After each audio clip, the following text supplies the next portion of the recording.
আসসালামু আলাইকুম ও অন্যান্য ধর্মের প্রতি আদাব। খাদ্য অধিদপ্তর নিযোগ বিজ্ঞপ্তি 2025 directorate general of food job circular 2025 নিয়োগ বিজ্ঞপ্তি কর্তৃপক্ষ কর্তৃক প্রকাশিত হয়েছে।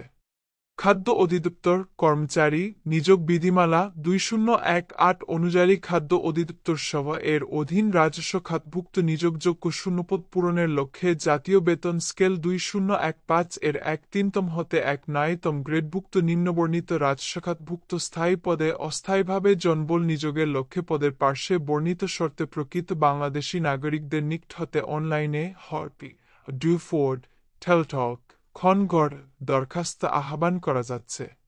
অনলাইন ব্যতীত অন্য কোনো মাধ্যমে আবেদন গ্রহণ করা হবে না।